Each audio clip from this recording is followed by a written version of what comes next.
नमस्कार दोस्तों, आज मैं आपको सुनाऊंगी जानकी नवमी व्रत की कथा। बहुत पुरानी बात है।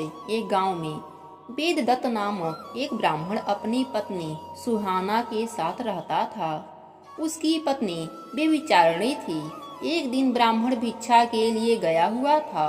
मौका पाकर ब्राह्मण की पत्नी कुछ संगत में पड़कर व्यभिचार कर्म में लिप्त हो गई। उसके पाप कर्म के कारण उस गांव में आग लग गई। उस पापी ब्राह्मणी का भी अंत हो गया। अपने पाप कर्म के कारण उस ब्राह्मणी का जन्म एक चंडाल घर में हुआ। वह अंधी होने के साथ ही कुष्ठ रोगों से ग्रसित थी।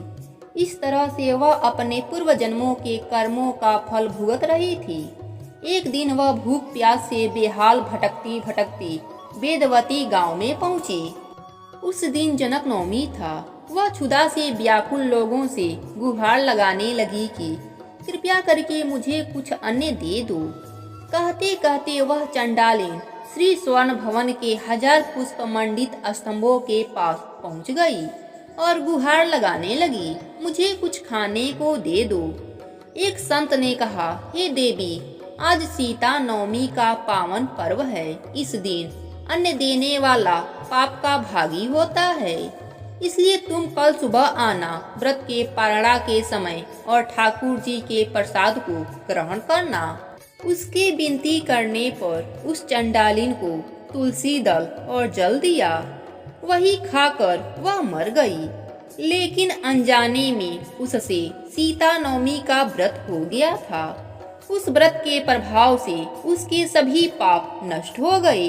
अगले जन्म में वह कामरूप महाराज की पत्नी कामकला के नाम से प्रसिद्ध हुई। उसने कई मंदिरों का निर्माण करवाया और सारा जीवन धर्म के कार्यों में लगी रही। इस प्रकार से जो मनुष्य सीता नवमी व्रत को विधि विधान से करता है, वह सभी पापों से मुक्त हो जाता है। दूसरी कथा के अनुसार मिथिला के राजा पूजा पाठ और यज्ञ करवाने के लिए हल से खेत जोत रहे थे। तभी उनका हल एक ठोस चीज से टकराया।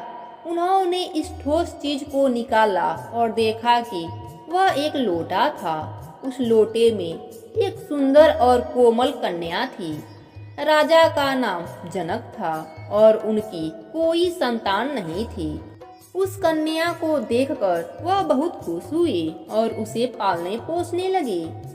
इसलिए माता सीता को जनक पुत्री और जनक दुलारी भी कहा जाता है। बहुत ही कम लोग यह जानते हैं कि मैथिली भाषा में हल का मतलब सीता होता है।